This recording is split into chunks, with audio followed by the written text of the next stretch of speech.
Okay, Assalamualaikum. Bertemu lagi kita di kuliah yang seterusnya, iaitu kuliah pertama bagi modul Construction Planning. Okey, untuk Construction Planning ni awak akan belajar 4 topik. Kita akan tengok apa topik-topik yang kita akan belajar.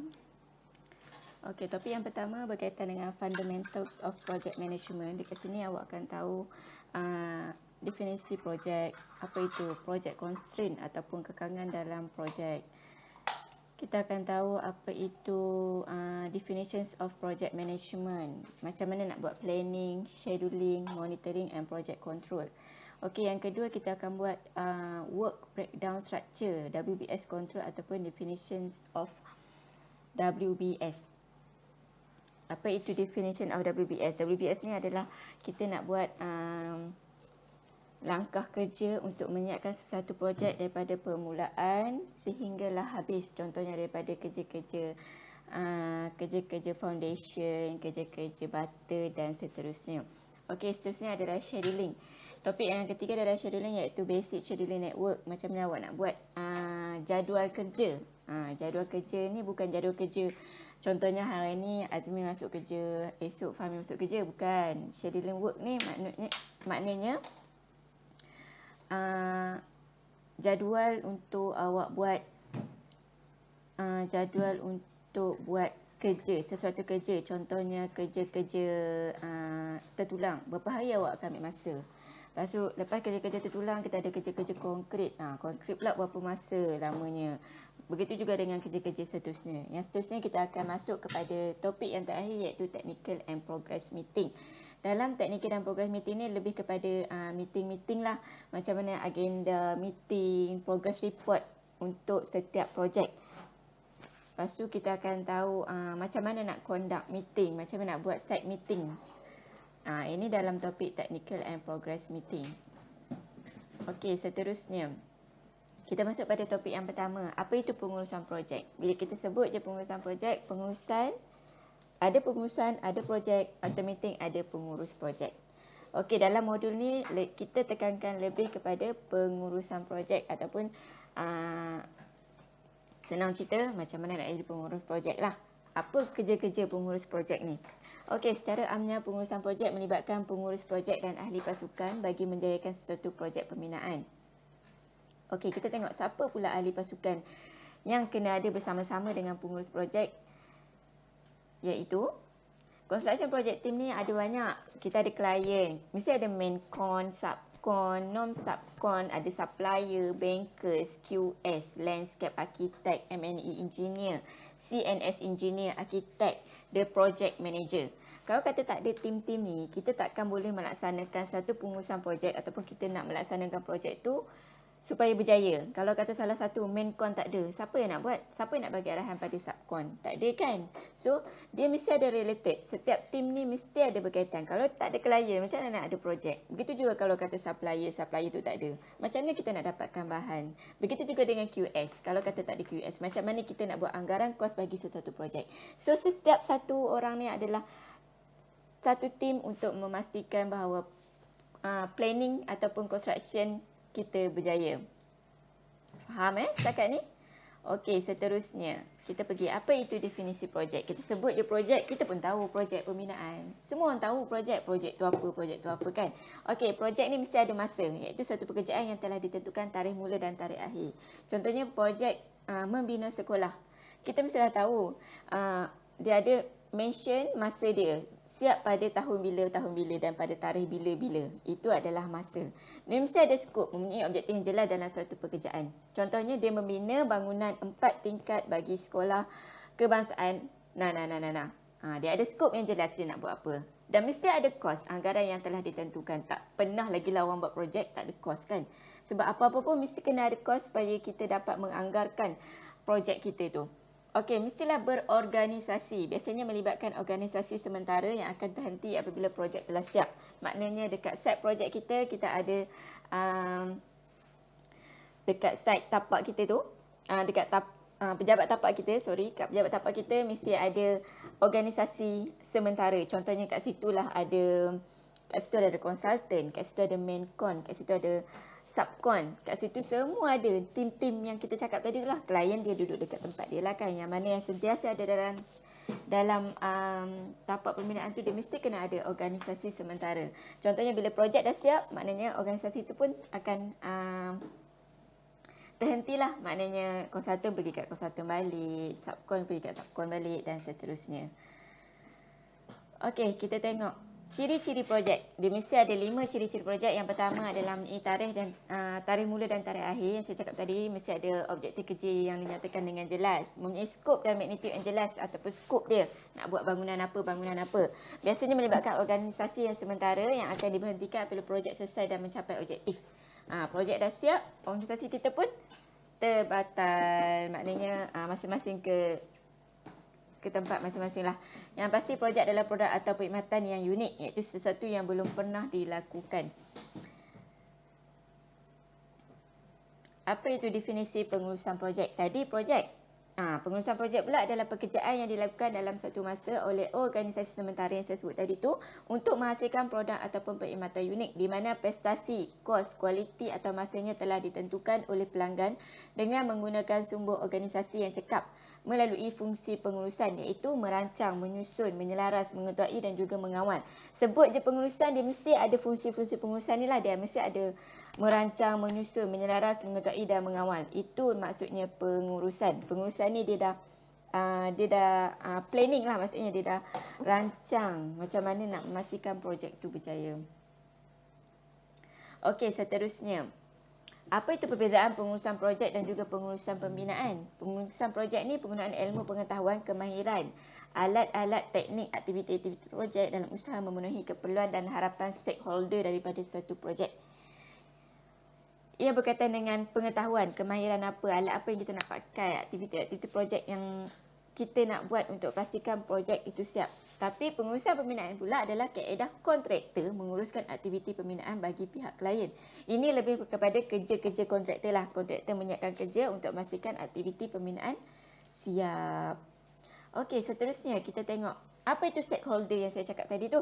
Untuk memastikan stakeholder berpuas hati kan. Okey, stakeholder adalah orang-orang perseorangan dan organisasi yang terlibat secara aktif dalam projek ataupun pihak yang mempunyai kepentingan yang terlibat secara positif ataupun negatif dan boleh memberi kesan kepada pelaksanaan projek ataupun penyiapan projek dengan jayanya. Adalah orang yang memberi kesan. Kalau kata dia orang ni tak ada, mesti akan terjadi sesuatu pada projek tersebut. Maknanya projek tu tak berjalan dengan lancar ke, projek tu tak boleh diteruskan ke. Itu adalah stakeholder. Kita tengok siapa itu stakeholder. Yang pertama adalah pengurus projek, iaitu individu yang bertanggungjawab menguruskan projek. Yang kedua adalah pelanggan ataupun klien lah, orang perseorangan ataupun organisasi yang akan menggunakan produk ataupun perkhidmatan ataupun projek tersebut lah. Yang ketiga adalah organisasi pelaksana, iaitu pekerja-pekerja yang terlibat secara langsung dalam pembinaan. Contohnya konsultan, subkon, site supervisor, QS. Ini adalah organisasi pelaksana. Okey, kita pergi ke slide seterusnya. Okey, apa hubungan antara pengurusan projek dan pengurusan pembinaan? Dalam pengurusan projek, yang color biru tu kan, project management tu, mesti ada construction management. Construction management ni adalah pengurusan pembinaan yang daripada stage 2 ke stage 3. Maknanya, stage 2 ke stage 3 ni memang planning and design and production. Maknanya, ongoing punya construction. Memang tengah buat pembinaan. Itu adalah construction management. Okey, seterusnya. Macam mana kita nak pastikan pengurusan projek yang berjaya? Contohnya macam mana nak pastikan pengurus projek itu adalah pengurus projek yang berjaya? Dia mestilah menguasai ilmu pengurusan projek, dapat menguasai sifat kepimpinan. Dia mesti ada sifat kepimpinan, dia tak boleh lepas tangan. Yang kedua adalah kejayaan suatu projek dapat dicapai melalui pengurusan projek yang tekun dan berterusan. Yang tekun dan berterusan ni maknanya dia committed lah dengan kerja dia dan berterusan kerja tu. Kalau kata ada masalah, dia terus take action. Dia tak boleh, biar dululah, tak boleh. Okey, yang ketiga. Tetapi mesti disertakan dengan sifat berikut. Mempunyai kemahiran politik dan interpersonal, kreatif dalam membuat keputusan, mengetahui secara intuitif dalam pembahagian kerja. Dia mesti ada pembahagian kerja. Untuk setiap bulan ni, mesti dia dah set. Yang kita akan buat scheduling nanti tu kan. Dia dah set. Mesti kena siap kerja tu, maknanya kena siap. By hook or by crook, kena siap. Okey, yang keempat, seni pengurusan dan sifat kepimpinan diperolehi melalui pengalaman, kepekaan dan pengetahuan asas pengurusan. Ini adalah untuk memastikan pengurusan projek kita berjaya. Okey, yang seterusnya, pembinaan versus projek pembinaan. Okey, apa itu pembinaan? Pembinaan merujuk kepada Standard Industrial Classification. Pembinaan ditakdirkan sebagai aktiviti mendirikan bangunan dan struktur termasuk bangunan komersial, rumah kediaman serta aktiviti perobohan, pembaikan dan kerja-kerja pengubahsuaian. Itu adalah pembinaan. Pembinaan juga merupakan proses menggunakan bahan tapak bina, mesin, orang ataupun pekerja, firma dan syarikat, wang, teknologi serta persekitaran dengan menyusun aktiviti secara sistematik untuk menghasilkan produk pembinaan melalui proses merancang, mengatur, menyaras dan mengawal. Manakala projek pembinaan pula merupakan temporary multitask ataupun task job. Multitask job untuk mengatur, mengintegrasi sumber, bahan, pekerja, mesin untuk menghasilkan bangunan yang sesuai dengan prestasi, skop, masa, kos dan melibatkan organisasi projek sementara. Kalau projek pembinaan ni mesti kena ada temporary multitask job. Okey, seterusnya.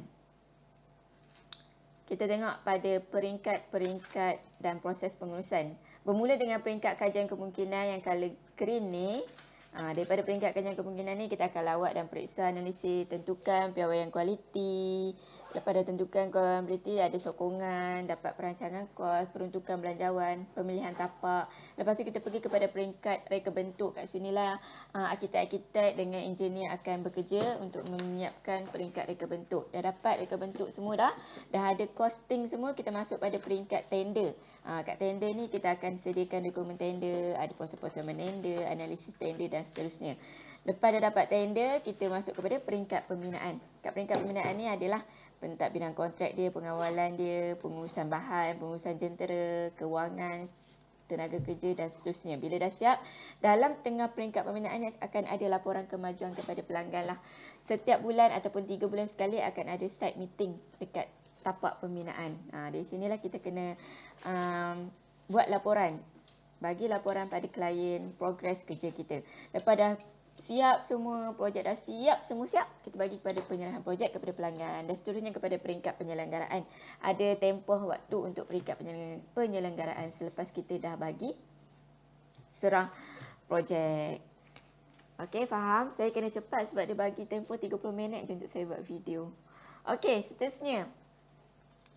Pengurusan projek pembinaan.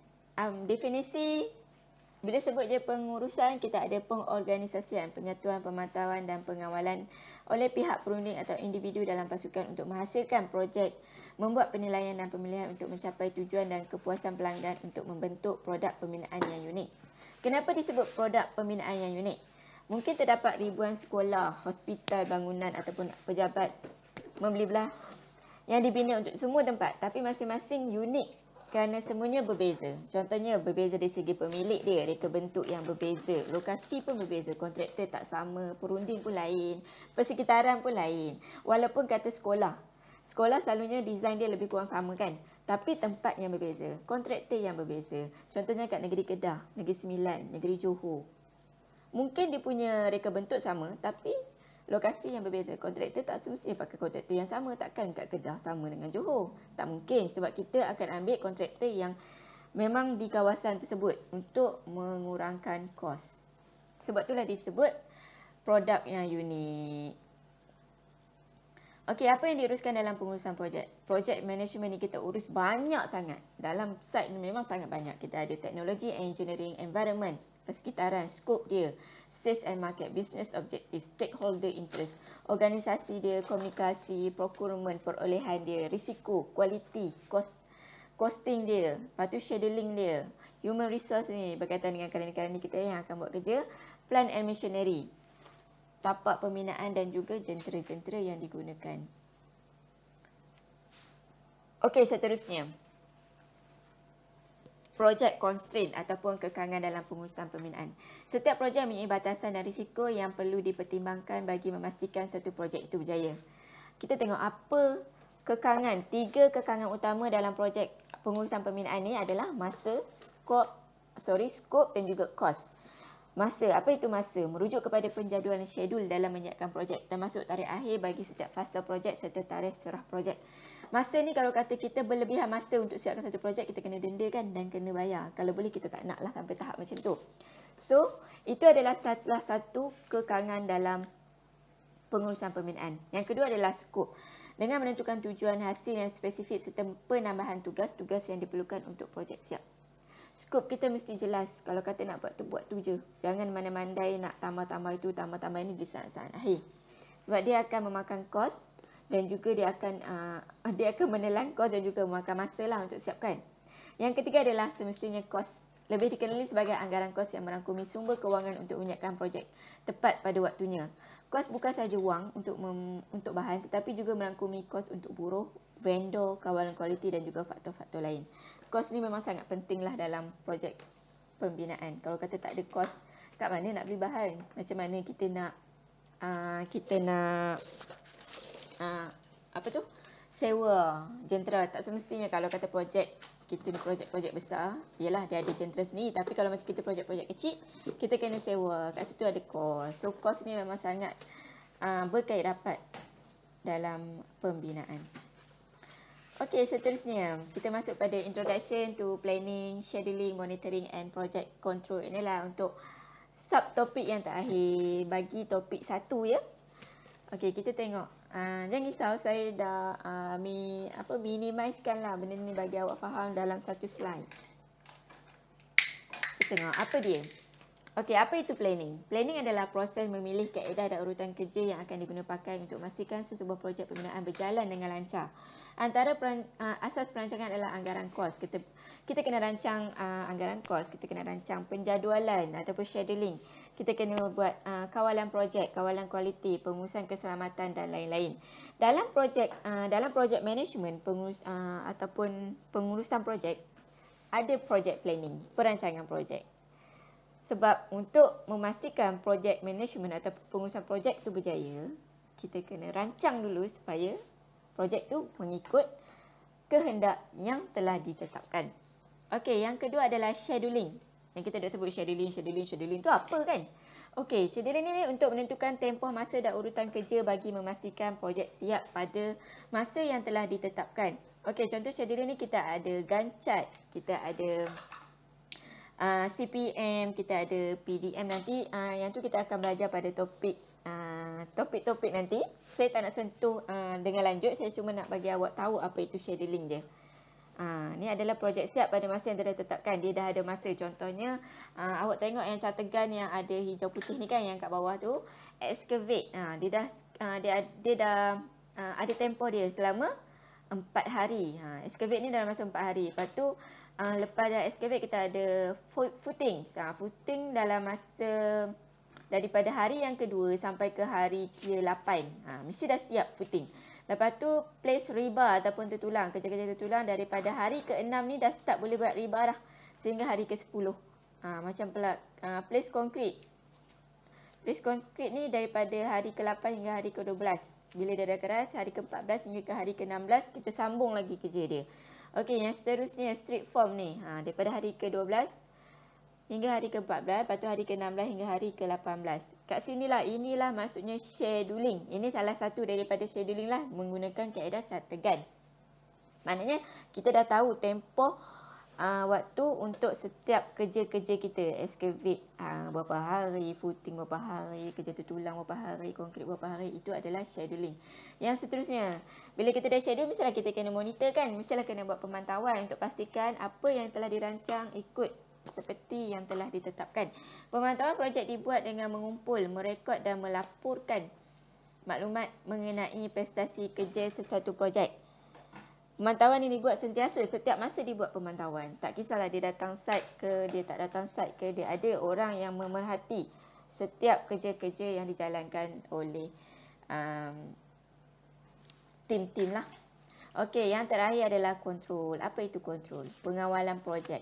Pengawalan projek ini menggunakan semua maklumat hasil pemantauan bagi memastikan projek siap mengikut jadualnya. Kita mesti kawal supaya projek siap. Sebab itulah pengurus projek ni dia kena tahu semua daripada planning, dia kena tahu scheduling, monitoring and control untuk pastikan projek itu siap mengikut tempoh yang telah ditetapkan. Okey, dalam projek control proses ni kita ada plan ataupun perancangan, projek bajet, resource plan, apa semua ni lah. Lepas plan kita akan monitor untuk pantau dia, kita tengok record dia, status dia, report progress dia. Kat situ kita akan monitor. Lepas tu kita akan compare sama ada actual ataupun yang semasa ni ikut tak yang seperti yang dirancang. Ikut tak schedule dia. Kalau kata tak ikut, kita kena buat sesuatu lah. Pastikan projek kita tu siap. Yang ketiga, bila dah kita dah compare, tiba-tiba tak sama dengan apa yang kita rancang sebelum ni kan. Kita terus bagi pada action. Kita mesti kena ambil tindakan. Jangan biar. Kalau awak biar, automatik kerja tu makin lama terbengkalai. Lepas tu dengan kena mengambil kira cuaca pula kan. Masa tu time tu hujan. Memanglah susah nak buat kerja kan. So dia akan terbengkalai. So bila dah dapat je detect, terus ambil tindakan. Okey, seterusnya yang terakhir. Okey, yang terakhir Bagi memastikan pengurusan projek berjaya, pengurus projek haruslah memastikan scheduling dibuat dengan rapi. Dengan adanya aturan kerja dan tempoh masa yang telah ditetapkan, projek akan siap seperti yang dirancang. Okey, untuk kuliah minggu hadapan kita sentuh topik Work Breakdown Structure ataupun WBS, di mana pengurus projek akan membuat brainstorming bersama ahli pasukan dalam membentuk aturan kerja bagi sesebuah projek pembinaan. Okey, ingat untuk kelas minggu depan kita akan masuk pada Work Breakdown Structure ataupun WBS. Okey, dalam WBS ni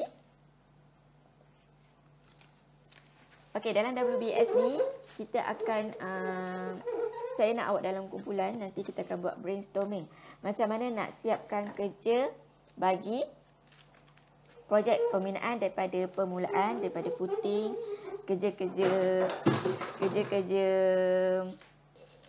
mengikat bata, lepas tu kita ada kerja-kerja sehinggalah peringkat yang terakhir. Okey, itu adalah tugasan untuk WBS nantilah kita akan buat.